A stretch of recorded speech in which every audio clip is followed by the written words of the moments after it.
के पूर्व गृह एवं परिवहन मंत्री भूपेंद्र सिंह जी, जिनके ऊपर भाजपा ने विश्वास जताते हुए सागर लोकसभा की जवाबदारी दी थी। तो आइए हम इनसे चर्चा करते हैं कि जो आंकड़े आ रहे हैं तो इनका क्या कहना है। जो सागर लोकसभा से आंकड़े आ रहे हैं भाजपा की, आपकी खुशी चेहरे पे दिख रही है, क्या लगता है, आप क्या कहेंगे? देखिए, हम लोगों को पहले दिन से इस बात का विश्वास था। इसके दो कारण हैं। एक तो जो भारतीय जनता पार्टी का जनाधार है सागर लोकसभा क्षेत्र में, दूसरा माननीय मोदी जी की जो सुनामी थी वो, और तीसरा मध्य प्रदेश सरकार के खिलाफ जो ज़बरदस्त एंटी इनकम्बेंसी 4 महीने में डेवलप हुई है। ये तीनों कारण ऐसे कारण थे कि जिसमें चुनाव जीतना निश्चित था, और उसी तरह के परिणाम आए हैं जैसा हम लोग मान के चले हैं। क्या कहेंगे, आपको ये लहर है या सुनामी?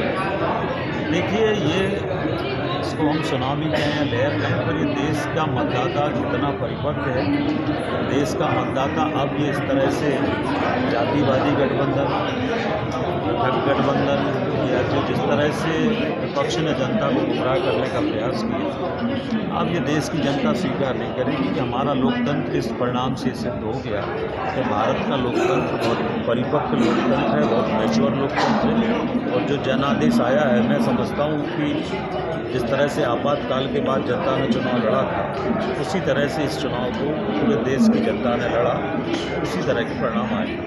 आंकड़े दिख रहे हैं कि इस बार फिर देश में भाजपा सरकार बन रही है। आपका एक बयान आया था अभी बीच में कि 23 तारीख के फैसले के बाद में राज्य में 1 महीने बाद सरकार बदल जाएगी।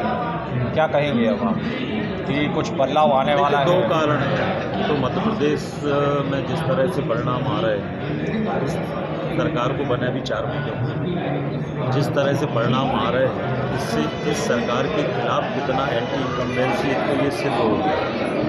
दूसरा, हमने जो कहा था कि इनमें इतना अंतर्विरोध होगा चुनाव के बाद कि ये अपने आप इनकी सरकार गिरेगी, और हम लोगों को कोई गिराने की जरूरत नहीं पड़ेगी, अपने आप इनकी सरकार इनका रोक ले जाती गिरेगी। भोपाल सीट से दिग्विजय सिंह भी पीछे चल रहे हैं, क्या लगता है? आप पहले से ही कहता कि दिग्विजय सिंह के खिलाफ कोई भोपाल का सामान्य कार्यकर्ता भी लड़ा होता तब भी दिग्विजय सिंह इतने ही वोटों से हारते।